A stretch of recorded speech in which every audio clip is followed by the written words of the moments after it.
So before starting the survey, I noticed the temperature inside the car was minus 1.6 degrees centigrade for the dew point. That's really significant, and I'll mention it at the end. So you told me that there were damp issues to the front, by the front door, by the socket there. Socket's always quite cold, so there's a high risk of condensation. There's also a subfloor vent there, so the wall is going to be cold, increasing the risk of condensation. But in this case, it wasn't the only issue. You told me that you'd had a damp proofer there who'd put the prongs into the wall and said there was dampness at the base of the wall, so therefore there must be rising damp. Well, that is completely wrong. The only cause of rising damp is groundwater. That's the water under the water table, and I'll tell you more about that later. The other area of concern was around a passive vent behind the sofa.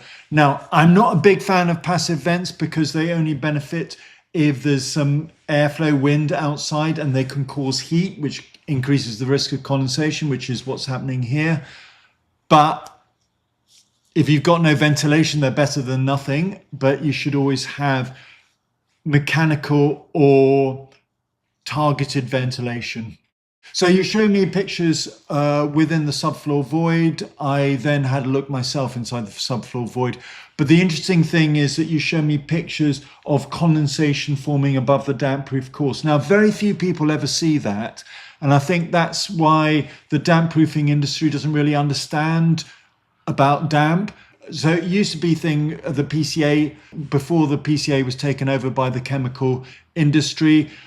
Condensation above the damp-proof course used to be something, but now it's no longer regarded as an issue. In fact, I went into the subfloor void. It's full of wires. It's actually quite difficult to tell what's happening, but three things to know. One is that the timber has been replaced, so that suggests that you have rot at some stage in the past. Secondly, it is damp there, but that could be residual, and we'll talk about that more later. And in addition, there was no sign of active rot. I mean, I suspect you would have some degree of cellar rot, but once the water goes away, then the rot stops forming, and you probably have some wood weevil. I will link to 2 reports for both of those later at the end of the survey. The other thing to note is all those cables are going to reduce airflow. Whether that's significant or not, I don't know. It's difficult to know. But your condensation was forming just next to the air bricks, suggesting that there was insufficient airflow through, and also you didn't have the extension to the back has blocked the through flow from the back. You've got the side airflow. But what I've done in my own property is I've used ducting and an adjustable fan, and it allows me to just blow it in out, and I can adjust it up and down as required. So you were concerned about the plinth, and I do think it's better to have a plinth, but I don't think that's the cause of the dampness. You do have an exposed area, which is going to cause 2 things. One is going to slightly increase the penetrating damp into the subfloor, but cause a localized area of heat loss, which is going to increase the risk of condensation. One thing I would say is that I didn't note any brown staining that you normally get from penetrating damp. So I don't think it's penetrating the whole way through. I think it's just causing localized heat loss. And then you've got also the dampness in the subfloor, which is going to cause rising damp-like symptoms. One of the issues is waters can bounce in, and I would at least fill in with a fillet of cement along the base of the wall, the join with the floor, the patio. I don't cover too many of the air bricks, but some will be beneficial. So I applaud your use of a temporary gutter, but I think you should replace that in good time. And I wouldn't worry about the plinth anymore. Paint it. The ACO drain is great. It's taking water away, and you are pretty much sloped away anyway, so I think that's good. But it's just that exposed area of the subfloor void to look out for. Any gaps and cracks should be filled, but I actually didn't see any. I think it's just needs painting, really. I would use an impermeable paint. So Dulux and Zinza do an impermeable paint. So data loggers, really important for identifying excess vapor. You can use it internally and also in the subfloor void. The three things we look at, the surface relative humidity, so that's taking into account the temperature of the cold part of the surface. We look at the dew point, and that should be kept below the outside temperature. And we look at the dew point differential, so looking at the difference between dew points in one room and another room, because dew point is a measure of the amount of vapor in air. So you always want to keep the internal dew point below the outdoor temperature, and the way of doing that is by targeting ventilation, and the dew point differential will tell you where the vapor is being generated. By targeting the time of day that you're getting high dew points, by use of dehumidifiers, particularly, well, if you're not using enough ventilation or you're drying clothes internally, but also when you go away, it's much cheaper, it's much lower carbon footprint if you run a dehumidifier than put the heating on and just have it set to 70% relative humidity and dripping into the sink with the drain system. So the significance of the dew point that I mentioned right at the beginning is in cold countries where the external dew point is below zero, you'll get much, much more effective ventilation because you're replacing internal air with internal vapor with external air with external vapor. So on a cold day, like it was on that day, you're throwing out the vapor and you're replacing it with very dry air. But in London, where it's wet, often the outside temperature can be relatively high. The outside dew point will be the same as the outside temperature when it's raining, because rain is a form of condensation and the dew point is also the temperature where condensation takes place at. So you have to ventilate a lot more, at least half an hour in a bathroom to get it effective. And it's worth considering putting a bit of gentle heat in the bathroom when trying to ventilate out, just to get the water out of the bathroom as much as possible. Keep the bathroom door closed.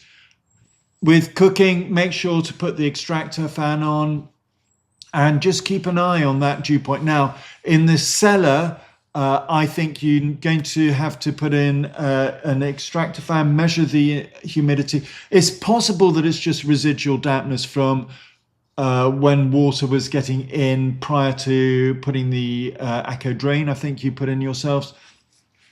Because a wet cellar will take a year to dry out, sometimes more.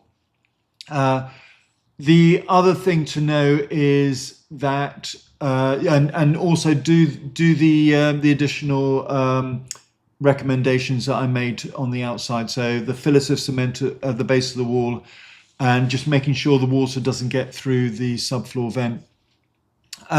So I'm going to play out with a song and some images from the property in the cellar. Now, this song was written about a friend of mine who was a damp proofer originally.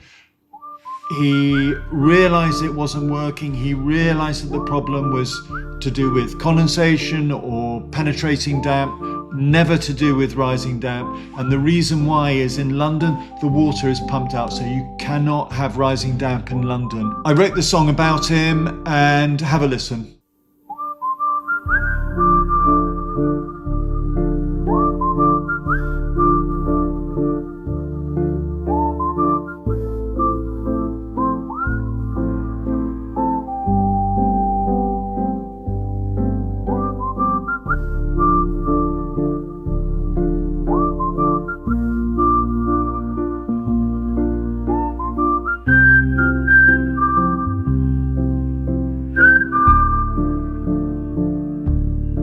I came with meters and myths, said it's rising,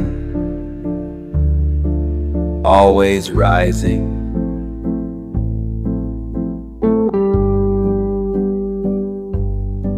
Never check the pipes, never open the floor, never check the vents, never ask why the salts are always by chimneys.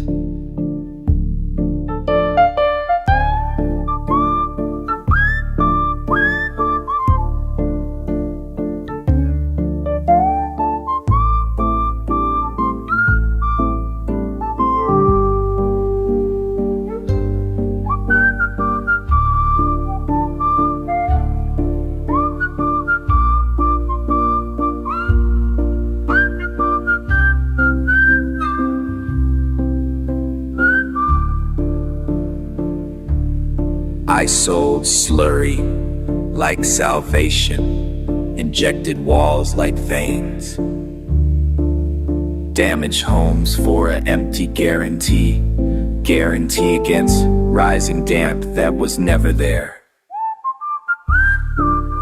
But the guilt grew.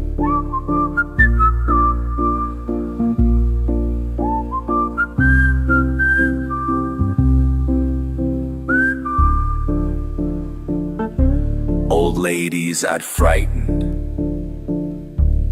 families I'd failed, dreams broken for nothing. The truth came slow. I once saw condensation on a wall. That was all. No rising damp, just condensation, or leaks, or chimney salts. So I changed, back to basics, back to bricks, back to beams, back to building what I once destroyed. Now I check the vent, the void. I test.